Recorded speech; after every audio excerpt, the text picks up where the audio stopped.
Hello student, welcome to my channel. आज हम पढ़ने वाले हैं टेबल की सेटिंग। तो पिछली जो वीडियोस थी, पिछले जो पार्ट थे, अगर आपने नहीं देखे हैं तो उसको देख लीजिए, क्योंकि अगर उसको उन पार्ट्स को आप नहीं देखेंगे तो ये वाला वीडियो आपको समझ नहीं। दूसरी चीज, हमने टेबल बनाना सीख लिया था, टेबल कैसे बनाया जाता है और किस तरह से उसको यूज किया जाता है। आगे इस वीडियो में हम टेबल की सेटिंग पढ़ने वाले हैं, जो हमारा रह गया था लेआउट। तो हम लेआउट पे आ जाते हैं और सबसे पहली जो सेटिंग है आपके सामने, जहां तक हमने पढ़ लिया था स्प्लिट टेबल तक। उसके बाद है ऑटो फिट। ऑटो फिट क्या होता है? आप कोई टेबल बनाते हैं, उसको छोटा करना है, बड़ा करना है, विंडो के बराबर करना है, तो उसके लिए हम ऑटो फिट का यूज करते हैं। ठीक है। तो ऑटो फिट का जो कंटेंट होता है आपका, वो आपके सामने कैसे होता है। यहाँ पर आप ऑटो फिट पे क्लिक करेंगे, ऑटो फिट कंटेंट दिखाई दे रहा है आपको, इस पे क्लिक करें तो ये देखिए आपका टेबल बिल्कुल छोटा सा हो जाएगा, आइकन के बराबर। इसके बाद फिर से ऑटो फिट पे क्लिक करते हैं और ऑटो फिट विंडो करते हैं, तो पूरी विंडो के बराबर आपका टेबल यहाँ पर सेट हो जाएगा। इसके बाद बात करते हैं ऑटो फिट कंटेंट में और ऑप्शंस कौन कौन से होते हैं। जैसे हमारे पास ऑप्शन होता है फिक्स्ड कॉलम वेट। एक तो ऑटो फिट कंटेंट होता है, एक ऑटो फिट विंडो होता है, और एक होता है फिक्स्ड कॉलम वेट। अब फिक्स्ड कॉलम वेट क्या होता है? जब हम फिक्स्ड कॉलम वेट पे क्लिक करते हैं तो क्या होता है कि जितने भी कॉलम आपकी बनी हुई है वो सारी फिक्स हो जाएंगी। अब फिक्स कैसे हो जाएंगी वो देख लेते हैं। जैसे अगर मैं कुछ भी यहाँ पे टाइप करता हूँ, ये देखिए, ये आपका कॉलम नहीं बढ़ेगा, तो आपका जो टेक्स्ट है वो नीचे नीचे आता रहेगा, आपका कॉलम यहाँ पे इंक्रीज नहीं होगा। उसको हम क्या कहते हैं? उसको हम कहते हैं आपके सामने auto fit fix column width. Fix column width से क्या होता है कि जितने भी कॉलम होती है उनकी चौड़ाई आपकी नहीं बढ़ेगी, आप कितना भी टेक्स्ट लिखें उनकी चौड़ाई उतनी रहेगी जितनी वो पहले थी। आगे बढ़ते हैं, हाइट के बारे में जानते हैं। हाइट क्या होता है? किसी भी रो की हाइट अगर मुझे बढ़ानी है तो उस रो पे मुझे कर्सर रखना पड़ेगा। जैसे मुझे पहली वाली रो की हाइट बढ़ानी है अगर, तो मुझे पहले पे क्या रखना पड़ेगा? कर्सर रखना पड़ेगा। तो मैंने यहाँ पे कर्सर रख दिया है। अब इसकी हाइट कैसे बढ़ेगी वो देख लेते हैं। यहाँ से हाइट बढ़ेगी, यहाँ से आपकी हाइट बढ़ रही है एरो से। ठीक है। तो ये जो एरो है आपके सामने, इस एरो से आपकी हाइट बढ़ेगी, इस एरो से आपकी हाइट कम होगी। ठीक है। तो ये चीज का आपको ध्यान रखना। तो इस तरह से हमारी रो की हाइट कम ज्यादा हम कर सकते हैं। इसी बात वेड्थ होता है, तो वेड्थ जो होती है हमारी, वो वेड्थ की जो कॉलम होता है, मतलब वेड्थ क्या होगा? कॉलम की चौड़ाई बढ़ाने के लिए होता है वेड्थ। जब हम इस पे क्लिक करेंगे तो कॉलम की वेड्थ बढ़ेगी ऊपर वाले पे, नीचे वाले पे क्लिक करूंगा तो कॉलम की वेड्थ कम हो जाएगी। कौन से कॉलम की वेड्थ कम होगी? जिस पे आपका कर्सर रखा होगा। मान लो आपने कर्सर यहाँ रखा हुआ है, तो इस कॉलम की वेड्थ बढ़ेगी अगर मैं उस पर क्लिक करता हूँ, और इसकी घटेगी अगर मैं नीचे वाले पे क्लिक करता हूँ। ठीक है। इसके बाद बात करते हैं distribute row and distribute column के बारे में। डिस्ट्रीब्यूट रो क्या होती है? आपके टेबल में जितनी भी रो बनी हुई है, आपके टेबल में जितनी भी रो बनी हुई है उन सबको डिस्ट्रीब्यूट कर देगा। डिस्ट्रीब्यूट का मतलब है सबको एक जैसा कर देगा। टेबल में चाहे 4 रो बनी है चाहे 5 रो बनी है, सारी की सारी रो एक जैसे हो जाती हैं डिस्ट्रीब्यूट रो पे क्लिक करने के बाद। अभी अगर हम देखें इसको कैसे इसको करना है, मैं आपको दिखाया था कैसे करना है। डिस्ट्रीब्यूट रो किया मैंने, तो सारे कॉलम क्या हो जाएंगे, सारी रो क्या हो जाएगी? बराबर हो जाएगी। पहला रो और सारी रो जितनी भी हैं वो सब एक जैसी हो गई हैं, इसको कहेंगे डिस्ट्रीब्यूट रो कहेंगे। अब डिस्ट्रीब्यूट कॉलम के बारे में बात करते हैं। डिस्ट्रीब्यूट कॉलम क्या होता है? जैसे उसके नीचे ही एक ऑप्शन आपको दिखाई देगा यहाँ पर डिस्ट्रीब्यूट कॉलम का। तो ये क्या करता है? तो सिलेक्टेड कॉलम जो भी रहेंगे उनकी वेल्थ को क्या करेगा? डिस्ट्रीब्यूट कर देगा। तो कैसे करेगा आइए देखते हैं। तो मैं अगर करूं इसको, तो सारे कॉलम बराबर हो जाएंगे। ठीक है। अब सारे कॉलम उसने बराबर कर दिए। तो अब आगे की तरफ बढ़ते हैं। अगला जो है अलाइनमेंट्स के बारे में बात करता है। तो यहाँ पर 6 तरह की अलाइनमेंट्स आपको दिखाई देती हैं, जो इस तरह से होती हैं। आप देखिए, ये है टॉप का लेफ्ट, ये टॉप का सेंटर, ये टॉप का राइट। इसी तरह से ये सेंटर का लेफ्ट, ये सेंटर का मिडल, ये सेंटर का सेंटर, और ये आपका क्या है, या मिडल कह सकते हो आप, मिडल का लेफ्ट, मिडल का सेंटर और मिडल का राइट।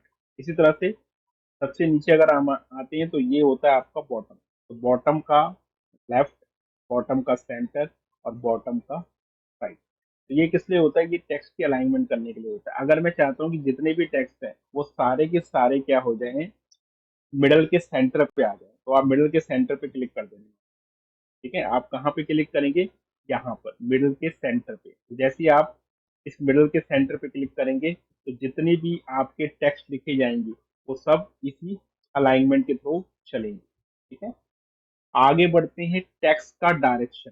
टेक्स्ट का डायरेक्शन क्या होता है कि भाई टेक्स्ट का डायरेक्शन जो होता है ये आपके टेक्स्ट के डायरेक्शन को बदल देता है। जैसे मान लो मुझे इस रो पे, जो रो है हमारी, इस पूरी रो पे मुझे टेक्स्ट का डायरेक्शन बदलना है, तो मैं इस पूरी रो को ऐसे सिलेक्ट कर लूंगा। सिलेक्ट करने के बाद मैं टेक्स्ट के डायरेक्शन पे क्लिक करता हूँ। ये देखिए, एक डायरेक्शन तो क्या आ रहा है कि एक डायरेक्शन आ रहा है टॉप से बॉटम की तरफ, फिर दूसरा डायरेक्शन आता है बॉटम से टॉप की तरफ, और एक डायरेक्शन आता है जो बाय डिफॉल्ट इसमें रहता है लेफ्ट टू राइट की तरफ।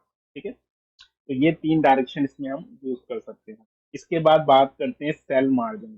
सेल मार्जिन क्या होता है कि जो टेक्स्ट, जो भी सेल होता है उसकी जो वॉल होती है और उसके जो टेक्स्ट के बीच में जो गैप होता है उसे मार्जिन बोला जाता है।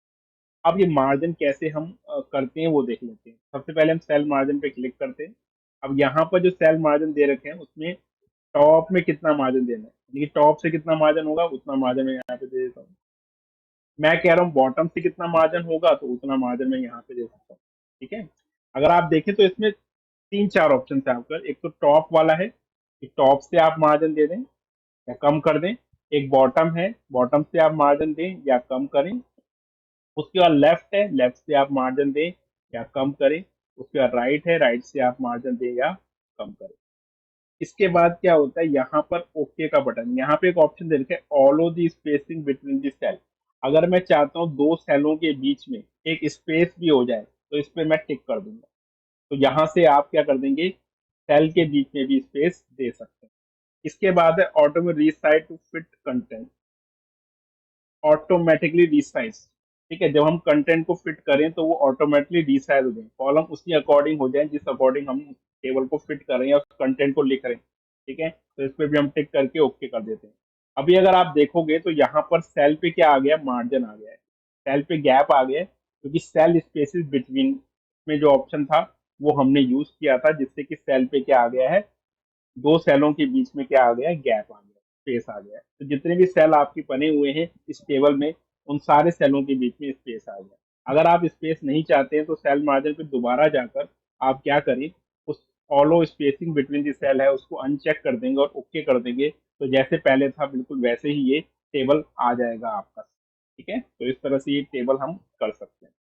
तो मैंने आपको ये बताया कि सेल मार्जिन में, जो हम सेल मार्जिन पे गए थे उनमें कौन कौन से ऑप्शन थे, क्या क्या ऑप्शन थे जो हमने यूज किए थे, और उसके हिसाब से हमने इस टेबल को चेंज किया था। आगे हम बात करते हैं A to Z. A to Z का जो ऑप्शन है, ये वाला जो ऑप्शन है आपका ए टू जेड, ये क्या करता है, टेबल में कोई भी आपने नाम लिखा है उसको अल्फाबेटिकल ऑर्डर में शॉर्टिंग करने के लिए। ए टू जेड का मतलब ए पहले आएगा और उसके बाद जितने भी अल्फाबेट्स आते हैं इंग्लिश में वो सारे आपके आएंगे।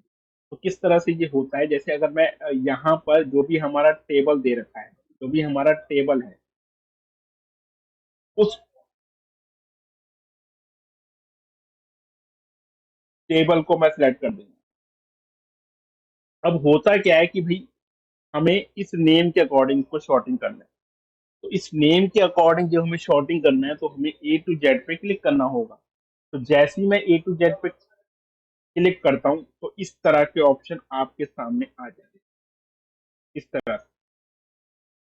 अब यहाँ पर ये दिनेश क्यों आ रहा है, क्योंकि जो टेबल था वो मैंने टॉप रो से सिलेक्ट नहीं किया।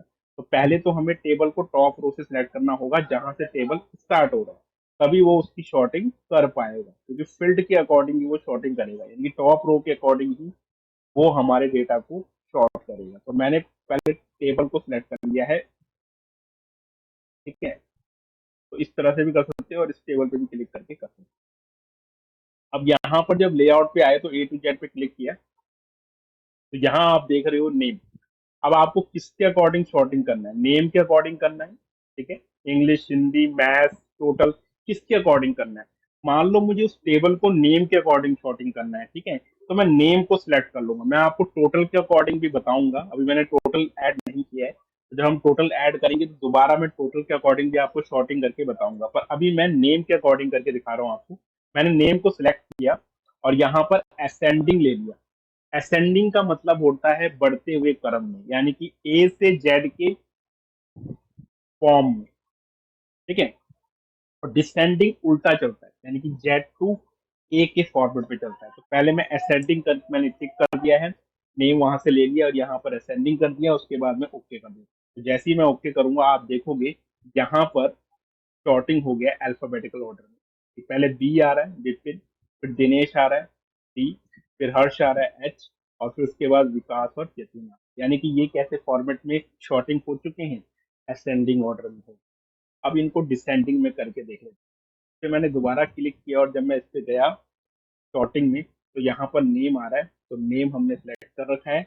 अब नेम यहाँ पे सिलेक्ट कर रखा है, जैसे पहले था बिल्कुल वैसे ही आ रहा है। मैंने सिर्फ यहाँ पे क्या करना है, इस डिसेंडिंग को सिलेक्ट कर लेना है, और डिसेंडिंग को सिलेक्ट करने के बाद यहाँ पे एक ओके का बटन है आपके सामने। ओके का बटन दिखाई दे रहा है आपको। यहाँ पर जब ओके का बटन है तो यहाँ पर ओके कर देते हैं इस तरह से। तो आप देखोगे ये शॉर्टिंग हो गया है जेड टू ए की तरफ। अब इसमें वाई पहले आएगा जतिन, और फिर विकास डी, फिर हर्ष एच, फिर दिनेश डी। तो इस तरह से आप देख लो ये शॉर्टिंग हो रहा है, आपके टेबल को नेम के अकॉर्डिंग शॉर्टिंग कर दे रहा है। ठीक है? इसके बाद अगले ऑप्शन पे चलते हैं। अगला ऑप्शन है टोटल करने का, कि भाई आपको एक डेटा दे रखा है, उसमें कुछ नंबर्स हैं, उनको आपको टोटल करना है। अब टोटल करने के दो तीन तरीके होते हैं हमारे इसी फॉर्मेट में, एमएस वर्ड पे ही दो तीन तरीके हैं जिससे हम टोटल कर सकते हैं किसी भी गिवन नंबर्स का जो टेबल में हमने बना रखे हैं। तो उसको करने के लिए हमें क्या करना पड़ेगा, हमें फॉर्मूले पे क्लिक करना है। जैसे ही हम फॉर्मूले पे क्लिक करते हैं तो इस तरह का आपके सामने डायलॉग बॉक्स ओपन हो जाता है। इसमें लिखा हुआ है इक्वल सम लेफ्ट, यानी कि लेफ्ट में जितने भी नंबर होंगे, जहां मैंने कर्सर रखा है उसके लेफ्ट में जितने भी नंबर होंगे उन सबका क्या हो जाएगा, सम हो जाएगा। अब यहाँ देखें तो हमने कर्सर रखा कहाँ है, हमने कर्सर कहाँ रखा हुआ है, हमने कर्सर टोटल के जस्ट नीचे रखा हुआ है, और इसके लेफ्ट में जितने भी नंबर है ये वाले, ये प्लस होकर यहाँ पर इसका आंसर दे देंगे। यही वो हम फॉर्मूला समझा रहे हैं। फॉर्मूले पे क्लिक करते हैं और आप देखोगे कि यहाँ पर सम लेफ्ट लिखा हुआ है, तो इस लेफ्ट को मैंने सेलेक्ट नहीं करना है, मतलब इसको डिलीट नहीं करना, लेफ्ट को रखना है, क्योंकि लेफ्ट के नंबर का ही सम करना है। अगर मुझे ऊपर के नंबर का सम करना होता तो मैं अबव लेता, अगर मुझे राइट के नंबर का सम करना होता तो मैं राइट लेता, पर मैंने यहाँ पे लेफ्ट का सम करना है, इसलिए मैंने यहाँ पे क्या ले लिया, लेफ्ट ले लिया। उसके बाद ओके करते हैं, और जैसे ही हम ओके करेंगे आप देखोगे यहाँ पे इस तरह का फॉर्मेट आ गया। अभी इस तरह का फॉर्मेट क्यों आ रहा है, क्योंकि यहाँ पे कुछ ऐसी सेटिंग हो रखी है जिससे ये लेफ्ट फॉर्मेट में हो गया। चलो इसकी सेटिंग को हम ठीक करते हैं पहले। तो हम फाइल पे जाते हैं, और फाइल पे जाने के बाद हम कहाँ जाएंगे, ऑप्शन पे जाएंगे। ऑप्शन पे जाने के बाद हमें जाना है एडवांस में, और एडवांस में आपके सामने नीचे की तरफ अगर आप चले तो एक ऑप्शन आता है कोड वाला, ठीक है, दिखाते हैं। एक ऑप्शन होता है कोड वाला ऑप्शन है, में नीचे और करते हैं, सारा कोड वाला ऑप्शन पर देखते हैं हम। अभी तो था कोड वाला ऑप्शन,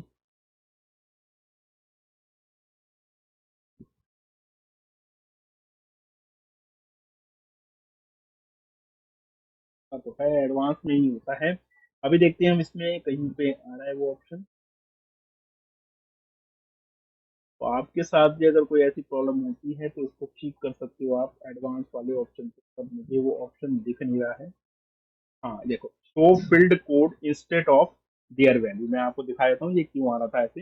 देखिए एडवांस ऑप्शन में यहीं पे आपको दिख रहा है show field code instead of their value, होता तो यहीं पे है, वो मिल नहीं रहा था। तो अभी देखो ये है, और इसको अनचेक कर दो। अनचेक करने के बाद इसको सेव जरूर करना, क्योंकि ये प्रॉब्लम करेगा दोबारा। ओके कर दिया, अब देखिए टोटल आ चुका है, ठीक है। तो क्या था, वो कोड जो था वो कोड के फॉर्म में आ रहा था, ठीक है। तो अब देखो इसमें भी हम करना चाहते हैं, तो फिर से हम फॉर्मूले पे जाएंगे। अब मैं कंट्रोल, देखो ये देखिए फिर से यहाँ पर अब क्या आ गया, अबव आ गया। अबव क्यों आ गया, क्योंकि भाई उसे दो तरफ से वैल्यू मिल रही थी, एक तो 188 भी मिल रहा है उसे, और लेफ्ट में भी वैल्यू आप देख रहे हो उसके पास अवेलेबल है। तो उसने अबव को लिया, पर मुझे अबव का सम नहीं करना, मुझे करना तो लेफ्ट का ही है। तो मैं क्या करूंगा, इस अबव को मैं हटा दूंगा, और अबव की जगह क्या लिख दूंगा, लेफ्ट लिख दूंगा। जैसे ही मैं लेफ्ट लिखता हूं और ओके करता हूं तो ये हमें टोटल करके दे देगा 239। अभी देखो नीचे आते हैं तो इसमें भी हम वही फॉर्मेट अप्लाई करेंगे, फॉर्मूला लगा के यहाँ पे अबव की जगह क्या लिखेंगे, लेफ्ट। ठीक है, जितने में भी अबव आएगा सब में हमें लेफ्ट लिखना होगा और एंटर करना। ठीक है, फिर से नीचे आते हैं, फिर फॉर्मूले पे जाते हैं, फिर से हम क्या कर सकते हैं, अबव की जगह लेफ्ट लिख देते हैं और लिखने के बाद एंटर कर देता हूँ तो लेफ्ट में हो जाएगा, ये टोटल आ चुका है। ठीक है, इसके बाद दोबारा हम नीचे आते हैं और फिर से हम फॉर्मूले पे जाते हैं और यहाँ पर हमें फिर से क्या मिल रहा है, अबव मिल रहा है। इस अबव को हमें क्या कर देना है, लेफ्ट कर। फिर से मैं लेफ्ट कर देता हूँ, लेफ्ट करने के बाद फिर से ओके कर लेता हूँ और ये हमें लेफ्ट मिलता है। इसके बाद आगे बढ़ते हैं, अगला जो ऑप्शन है वो परसेंटेज का है। आपको इसमें परसेंटेज कैसे फाइंड करना है, ठीक है। पर उससे पहले टोटल का एक और तरीका हम जान लेते हैं। एक तरीका तो हमने जाना था, दो तरीके और रह गए, वो भी हम जान लेते हैं पहले। तो वो कैसे करना है वो देख लेते हैं। तो देखिए, इसमें ड्रैग नहीं हो सकता एक्सेल की तरह, पर इसमें आप फॉर्मूला लगा सकते हो। कैसे लगा पाएंगे, आपको सबसे पहले क्या दबाना है, F9 दबाना है। क्या प्रेस करना है, F9। जैसे ही आप नहीं, F9 नहीं करना, कंट्रोल प्लस F9 प्रेस करना है। तो जब आप कंट्रोल प्लस F9 प्रेस करोगे तो इस तरह का फॉर्मेट आपके सामने आ जाएगा। तो जब आपने कंट्रोल F9 प्रेस किया तो इस तरह का फॉर्मेट आपके सामने आ चुका है। अब आपको क्या करना है, इक्वल दबाना है इसमें। और यहाँ पर देखो तीन नंबर्स हैं, 45, 65 और 78। तो आप क्या लिख दें यहाँ पे, 48 प्लस 65 प्लस 78 और उसके बाद F9 प्रेस कर देना। तो जैसे ही आप F9 प्रेस करते हैं आप देखेंगे इनका टोटल हो जाएगा। ये देखिए टोटल। तो इस तरह से भी हम टोटल कर सकते हैं। ये था हमारा दूसरा तरीका टोटल करने का। इसी तरह से हम सब में टोटल कर सकते हैं। ठीक है, अब बात करते हैं तीसरे तरीके की, जो एक्सेल से रिलेटेड है, यानी कि एक्सेल का फंक्शन लगाकर भी, जैसे हम एक्सेल में फंक्शन लगाते हैं उसी तरह से हम MS वर्ड में फंक्शन लगाकर टोटल कर सकते हैं। तो वो कैसे करेंगे, आइए देखते हैं कैसे करेंगे। तो यहाँ पे 191 लिखा हुआ है, आप देखें कैसे इसको करेंगे। मैं आपको दिखा देता हूँ किस तरह से होगा। आपको क्या करना है, इक्वल करना है, नहीं इक्वल नहीं दबाना, आपको फिर से कंट्रोल F9 प्रेस करना है, सॉरी कंट्रोल F9 आपको दोबारा प्रेस करना है और फिर से इक्वल दबा के सम लिखना है। ये आपने सम लिखा। अब देखो होता क्या है कि ये जो पहली रो है, अगर मैं इसको दिखाऊं आपको, ये जो पहली रो है नेम वन, ये आपका क्या है, पहली रो है। ठीक है, वन है वन। और ये दो जो दूसरी है वो टू रो है। ठीक है, यहाँ तक आपको समझ आ गई बात। अब जो नेम जहाँ पे लिखा है, नेम यतिन विकास, ये आपका पहला कॉलम है। और इंग्लिश 45 65 ये आपका दूसरा कॉलम है। यानी कि नेम वाला ए है और इंग्लिश वाला जो कॉलम है वो क्या है, बी है। और ये वाली रो वन है, नेम इंग्लिश वाली। और यतिन 45 वाली रो कौन सी है, सेकंड है। पर मुझे क्या लेना है, 45 से 78 लेना है। तो 45 कौन सी रो में है, सेकंड रो में है और दूसरे कॉलम में है। ठीक है, तो यानी कि सेकंड रो और दूसरे कॉलम में है। ठीक है, तो सेकंड रो और दूसरे कॉलम क्या हो जाएगा, B2 का है भाई, B2। अब ये B2 65 C2 और 78 D2 ऐसे ही होगा। तो कोलन डाल के हम D2 लिख देंगे। ठीक है, उसके बाद ब्रैकेट को बंद कर दें। मैं आपको दिखाया तो किस तरह से लगाओगे फॉर्म, इस तरह से आपको फॉर्मूला लगाना है। और आप इसमें क्या करना है, इसमें आपको F9 प्रेस कर देना है। तो जैसे ही फंक्शन लगा के F9 प्रेस करूंगा ये टोटल हमें सम दे देगा। ठीक है, पिछला वाला जो था उसमें मैंने थोड़ी गलती कर दी थी, 191 आंसर इसलिए आ रहा था क्योंकि यहाँ पे मैंने 65 की जगह 70 शायद कुछ नंबर मैंने दूसरे ऐड कर लिए थे जिस वजह से 191 आंसर आ रहा है। तो यहाँ तक आपको समझ आ गया, इस तरह से हम इसको यूज कर सकते हैं। 188 इसका आंसर आ गया। इस तरह से हम अ, इसके थ्रू हमने इसको किया, B2 C2 और D2। ठीक है, ये सारे हमने यूज करे और आंसर आ गया 180। यानी कि बिल्कुल एक्सेल की तरह हमने इसको इस्तेमाल कर लिया है। अब आ जाते हैं परसेंटेज। अब परसेंटेज कैसे आपको फाइंड करना है वो देख लेते हैं। ठीक है? तो पहला तरीका बताता हूँ परसेंटेज कैसे फाइंड करना है आप। ठीक है, पहला तरीका जो हमने टोटल में भी यूज किया। ठीक है, तो वो क्या था भाई, फॉर्मूले पे चले जाना है। फॉर्मूले पे चले जाने के बाद इस तरह का ऑप्शन आएगा, ठीक है। अब आपको क्या करना है, इस पूरे को हटा देना है और इसकी जगह पे यहाँ पे इक्वल लगाने के बाद यहाँ पर जो लिखना है वो टोटल, टोटल किसका लिखना है, जो टोटल आपका पहली रो का है। तो पहली रो का टोटल क्या आया भाई, 188 आया, ये देखो 188 लिखा हुआ है। तो यहाँ हम ले लेते हैं 188 और इसको डिवाइड कर लेते हैं 3 से और उसके बाद ओके कर लेते हैं। तो जैसे ही मैं ओके करूंगा आप देखोगे यहाँ पे परसेंटेज आ, ये देखिए यहाँ पे परसेंटेज आ चुकी है, ठीक है। ये था पहला तरीका। अब दूसरे तरीके की यूज करते हैं। दूसरा तरीका क्या था भाई, दूसरा तरीका था कि आपको कंट्रोल F9 दबा देना है, इक्वल लिखना है, टोटल कितना आया इस वाली रो का 239, उसको डिवाइड किससे कर देना है, उसको डिवाइड करना है 3 से और फंक्शन F9 प्रेस कर देना है। ये देखिए आ गया, ठीक है। ये तरीका था। अब तीसरा तरीका देख लेते हैं। तीसरा तरीका क्या था, तीसरा तरीका देखते हैं। तीसरा तरीका जो हमने एक्सेल के फॉर्म में पढ़ा था ना, तो कंट्रोल प्लस। अब देखो ये जो आपके नंबर है 97, 75 और 65, ये हमें लेने हैं, ठीक है। ये हमें लेना है और ये तीसरी, ये चौथी रो पे है। तो चौथी रो का मतलब है इसमें कैसे लगाएंगे, फंक्शन F4 दबा देना है, F9 दबा देना है, F4 नहीं दबाना, फंक्शन F9 दबाना है, कंट्रोल F9 दबाना है, सॉरी, कंट्रोल F9 आपको प्रेस कर देना है। कंट्रोल F9 प्रेस करने के बाद फिर से आपको क्या करना है, इक्वल, और यहाँ लिखना है आपको ओपन ब्रैकेट करना है और एवरेज को आपको ले लेना है। एवरेज क्या है, 97, 75 और 65, इन तीनों का एवरेज चाहिए हमें। यानी कि ये कौन सी रो है, अगर आप देखें तो यतीम की दूसरी रो थी, तीसरी और चौथी, ये चौथी रो है। चौथी रो में क्या लिखते हैं भाई, B4 कोलन, B4, C4 और D4, D4 और ब्रैकेट को बंद करेंगे और फंक्शन F9 प्रेस कर देंगे, तो ये आपका परसेंटेज आ गया। तो इस तरह से हम फाइंड कर सकते हैं आसानी, ठीक है। तो इस तरह से ये पहली रो है, ये दूसरी, तीसरी, चौथी। तो मैंने आपको बताया चौथी रो पे हर्ष लिखा हुआ था, तो चौथी रो हुआ तो ये सेकंड कॉलम है, यानी कि बी, ये सी और ये डी। तो इसी तरह से हमने इसमें फाइंड कर लिया, इक्वल एवरेज लगा, ठीक है। एक बार दोबारा इसी चीज को देखते हैं, हो सकता है आपको समझ ना आया हो, तो एक बार दोबारा देखते हैं। फंक्शन कंट्रोल F9 दबाते हैं, तो कंट्रोल फंक्शन F9 दबाकर हमारे पास इस तरह के ब्रैकेट आ जाएंगे। ब्रैकेट आने के बाद आपको इक्वल एवरेज लिखना है। अब ये पांचवी रो है, पांचवी रो है यानी कि B5 कोलन B5, उसके बाद ब्रैकेट को बंद करते हैं और फंक्शन F9 प्रेस कर देते हैं।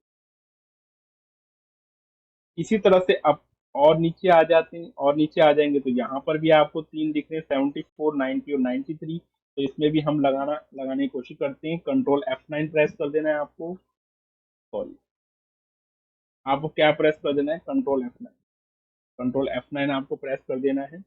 कंट्रोल F9 प्रेस करने के बाद आपको फिर से एवरेज का फॉर्मूला लगाना है, इक्वल AVERAGE ओपन ब्रैकेट, ठीक है।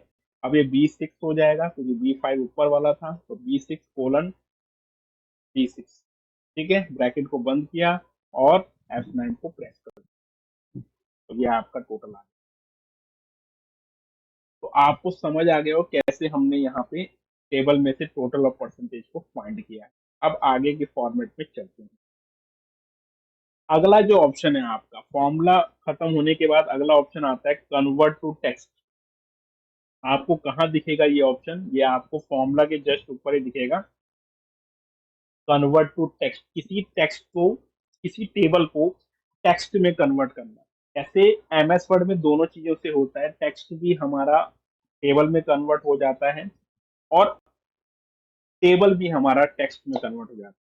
तो पहले हम देखते हैं कन्वर्ट टू टेक्स्ट कैसे करना है हमें। तो देखते हैं हम कन्वर्ट टू टेक्स्ट कैसे करेंगे, देखिए। तो हम क्या करेंगे, इस टेबल को सिलेक्ट कर लेते हैं, यहाँ से पूरी टेबल सिलेक्ट हो जाती है। ये जो एरो आपको दिख रहा है ऊपर की तरफ, यहाँ से पूरी की पूरी टेबल आप सिलेक्ट कर सकते हैं।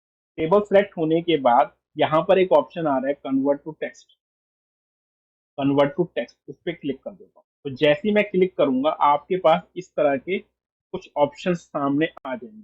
सबसे पहला है पैराग्राफ मार्क, दूसरा है टैब्स, तीसरा है कॉमास, और चौथा है अदर। तो अगर मैं कहता हूँ टैब, तो टैब्स के फॉर्म में आपका टेबल बन के तैयार हो जाएगा। अभी मैं टैब पे क्लिक करके ओके करता हूँ। जैसे मैंने ओके किया और मैंने प्लस या माइनस किया, तो आप देखोगे इस तरह का टेबल बन के तैयार हो जाएगा। तो ये टैब्स के फॉर्म में, यानी कि टैब्स के फॉर्म में अगर हमें टेबल को कन्वर्ट करना है टेक्स्ट में, तो इस तरह से कन्वर्ट हो जाता है। अब हम कंट्रोल जेड कर लेते हैं, बैक चले जाते हैं, अंडो कर लेते हैं, ठीक है। उसके बाद अगला ऑप्शन देखते हैं कन्वर्ट टू टेक्स्ट में और क्या क्या ऑप्शन है वो भी देख लेते हैं। फिर से हमने यहाँ से कन्वर्ट टू टेक्स्ट पे क्लिक किया। कन्वर्ट टू टेक्स्ट पे क्लिक करने के बाद इस तरह का फॉर्मेट आ गया है। मैंने यहाँ पे लेना है कॉमास, तो ये कॉमा के फॉर्म में चाहिए मुझे टेक्स्ट। अब कॉमास मैंने ले लिया और मैंने उसके बाद क्या कर दिया, ओके कर दिया। जैसे ही मैं ओके करूंगा तो आप देखोगे इस तरह का फॉर्मेट आपके सामने आ जाएगा कॉमा के फॉर्म में, ठीक है। तो कॉमा के फॉर्म में आपका ऑप्शन आ चुका है, ठीक है। ये देखिए कॉमा के फॉर्म में सारे जो टेक्स्ट है, पूरी टेबल जो है वो कॉमा के फॉर्म में आ गई। हर कॉलम के बाद एक कॉमा आपको दिखाई दे रहा है, नेम के बाद कॉमा, इसके बाद कॉमा, इस तरह, ठीक है। अब अगले ऑप्शन की तरफ चलते हैं। अगला ऑप्शन जो है आपका, कंट्रोल जेड करते हैं पहले तो इसमें। कंट्रोल जेड करके हम क्या करेंगे, बैक चले जाते हैं दोबारा, और दोबारा लेआउट पे जाकर फिर से कन्वर्ट टू टेक्स्ट पे क्लिक करते हैं, ठीक है। अब फिर से हम जब कन्वर्ट टू टेक्स्ट पे क्लिक करते हैं इस तरह से, तो आपके सामने इस तरह का फॉर्मेट फिर से आ जाता है। आप अदर पे क्लिक करें और मुझे मान लो यहाँ पर क्या चाहिए, हर टेक्स्ट के बाद एट द रेट चाहिए, या हर टेक्स्ट के बाद एक स्टार चाहिए, तो मैं स्टार यहाँ लगा देता हूँ। अदर मतलब कोई और सिंबल्स अगर आपको चाहिए कॉमा के अलावा, तो आप अदर पे जा सकते हैं। यहाँ पे मैंने स्टार लगा दिया। स्टार के बाद मैं जैसे ही ओके करता हूँ, आप देखोगे आपका जो टेबल है वो स्टार के फॉर्म में आ जाएगा, यानी कि हर कॉलम के बाद आपको स्टार दिखाई देगा। तो इस तरह से हम अपने टेबल को टेक्स्ट में कन्वर्ट कर सकते हैं। अब फिर से हम कंट्रोल जेड करते हैं और फिर से हम उस पे ही चले जाते हैं, टेबल पे, ठीक है। अब कंट्रोल माइनस, ठीक है। तो इस तरह से हम इसको यूज कर सकते हैं। तो आपको समझ आ रहा है किस तरह से हमने इस लेआउट को यूज किया, कन्वर्ट टू टेक्स्ट कैसे किया है। अगला ऑप्शन की तरफ चलते हैं। अगला ऑप्शन है रिपीट हेडर रो। अब रिपीट हेडर रो होता क्या है, जब आपकी टेबल दो पेज में चली जाए, पहले पेज पे तो आ ही रही है टेबल, पर दूसरे पेज पे भी चली जाए, आपकी टेबल बहुत बड़ी है, तो आप चाहते क्या है, आप ये चाहते हैं कि जो हेडर रो है वो हर टेबल पे रिपीट हो, तो उसके लिए रिपीट हेडर रो का इस्तेमाल किया जाता है। तो कैसे हम इसको यूज करेंगे आइए देखते हैं। पहले हम अपने टेबल को थोड़ा सा एक्सटेंड कर लेते हैं, यानी कि बढ़ा देते हैं, थोड़ा बड़ा कर लेते हैं। उसको एरो से आप खींच सकते हैं। तो आप जब एरो से खींचते हैं, इस वाले एरो से, तो आप टेबल को इस तरह से बनाते हैं। और भी खींचना चाहते हो तो और भी खींच सकते हैं। तो हम अपनी टेबल को दो पेज पे लाना चाहते थे, तो ये अभी एक ही पेज पे अभी भी, ठीक है। तो अगर आप और खींचेंगे तो वो दूसरे पेज पे आ गई है। दूसरे पेज पे विपिन का जो नाम है वो दूसरे पेज पे आ चुका है, ये देखिए। तो ये मैं इसलिए खींच रहा हूँ क्योंकि आप, हम टेबल को बढ़ाना चाहते हैं, तभी हम इस चीज को समझ पाएंगे रिपीट हेडर रो को, या तो हम नहीं समझ पाएंगे। इसीलिए मैंने इस टेबल को थोड़ा सा बड़ा किया है, ठीक है। आप चाहो तो बड़ा टेबल बनाकर भी प्रैक्टिस कर सकते हैं। तो सबसे पहले हम यहाँ पर यूज करते हैं repeat header row. Repeat header row, तो जैसे ही मैं रिपीट हेडर रो पे क्लिक करता हूँ, तो आप ये देखेंगे कि पहले पेज पे तो हेडर आ ही रहा है, पर दूसरे पेज पे भी आ जाएगा। देखो सेम टू सेम आ गया। पहले पेज पे तो आ ही रहा था, साथ के साथ दूसरे पेज पे भी हेडर आ गया आपका, ठीक है। तो दूसरे पेज पे भी आपका क्या आ गया, हेडर आ गया। तो अब देखते हैं कैसे इसको कर लेते हैं। ये आपका इस तरह से काम करता है। तो आपको समझ आ गया होगा रिपीट हेडर रो किसे कहते हैं। अब हम कंट्रोल जेड कर लेते हैं, दोबारा वैसे ही कर लेते हैं जैसे हमारा टेबल, ठीक है। तो अब ये इस तरह से हमारा टेबल की सेटिंग यूज की जाती है। तो मैंने आपको सारी सेटिंग बता दी है, जितनी भी सेटिंग आपके टेबल में होती है, सारी सेटिंग मैंने बता दी है। आप इन सेटिंग की प्रैक्टिस जरूर करें, क्योंकि बिना प्रैक्टिस के नहीं आएगा। जब तक आप प्रैक्टिस नहीं करेंगे तब तक आप इनको नहीं समझ सकते हैं। तो प्रैक्टिस करना बहुत जरूरी है। और अगर आपने पहले की वीडियो नहीं देखी है, तो पुराने वीडियो, जो पुराने पार्ट हैं एमएस वर्ड के, जो मेरे यूट्यूब चैनल पे आपको दिख जाएंगे, आप वहां से देख सकते हैं। तो आपको समझने में आसानी हो जाएगी, ठीक है। तो अभी के लिए, आज के लिए हम इतना ही पढ़ते हैं टेबल तक। उसके बाद अगले सेक्शन में हम